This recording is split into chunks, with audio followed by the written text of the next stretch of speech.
Hello, YouTubers, friends, compatriots, bootlickers, shills, Tesla, search peasants, fastest minions, meat sacks. I'm Useful Idiot. Welcome. And today I want to talk about this idea of the useless class. And in this case, it comes from Yuval Noah Harari from the Hebrew University in Jerusalem. And he recently wrote something called, quote, the Homo Deus, a brief history of tomorrow, unquote. And he predicts that artificial intelligence will create a useless class of humans.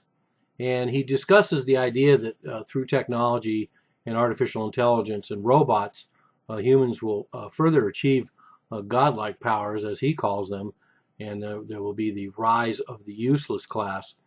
And this is one of the most dire threats of the 21st century, according to him. As artificial intelligence gets smarter, more and more humans will be pushed out of the job market, and the skill sets will change very quickly, and it will be very hard to keep up as this process moves faster and faster.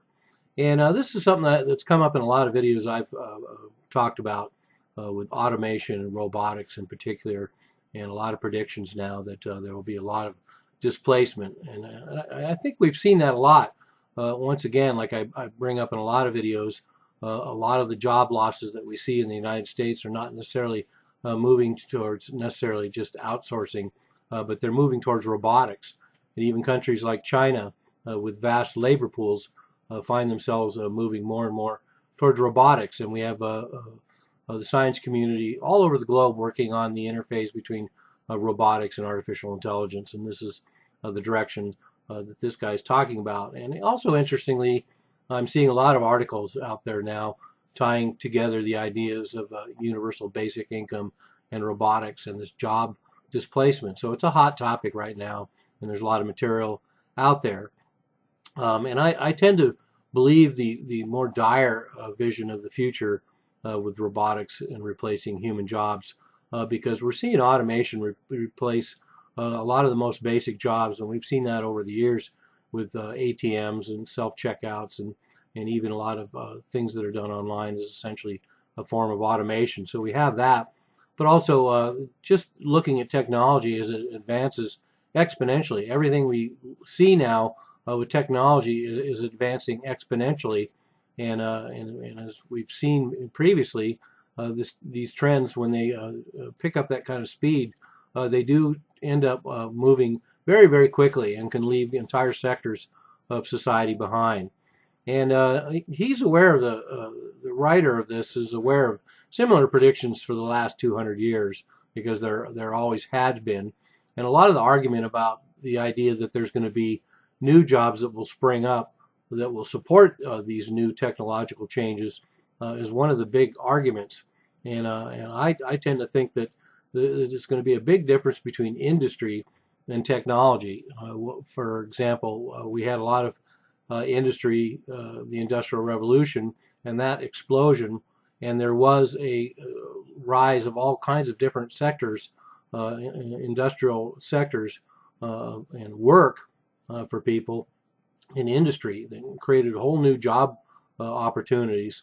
And technology initially did that as well. But when you take technology in industry into the future, and you have robotics and automation, particularly the interface between artificial intelligence and robotics, we're going to find a whole swath of jobs that are going to be replaced. And I've talked about that ad nauseum in other videos about robotics, and we'll do more videos about robotics talking about that same idea. I really do, unfortunately, think it's a lot different this time, in the level of education needed to keep such large proportions of the population educated to support this new technology and this move towards automation and robotics.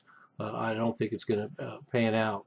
And he goes on further to talk about humans have two kinds of abilities that make us useful: physical and cognitive. Having cognitive skills replaced will be devastating. And that's exactly what I was just talking about when you have essentially automation and primitive robotics replacing a lot of low-skilled jobs already. when we have robotics and automation that replaces the cognitive abilities, then it starts eating into white-collar jobs as well. And like I say, I've covered that a lot in other videos. So the useless class will be because more humans will become economically and politically irrelevant and therefore useless. And I think that's an important point he brings up and is very realistic. The fact is that these entire swaths of people that will be dislocated by robotics and automation will essentially be politically irrelevant as well, and will be an issue. Not well, the politicians won't have to cater to them, but I'm sure they'll figure out a way to cater to the robotics class. So that will be interesting to see.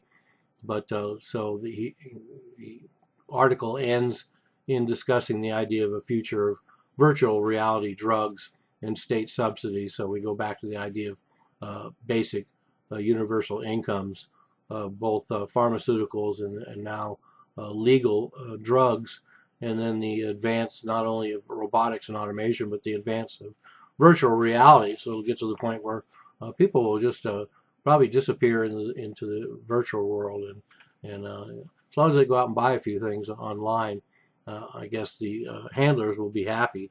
So anyway, just a kind of a scary idea and a eerie topic to talk about, but these are some of the trends that we see moving into the future, and I thought this was an interesting article on that and very worth discussing. I, of course, have nothing to worry about because I, of course, am in the useful idiot class, and that's a whole another discussion. I'm useful idiot. Don't you be one too?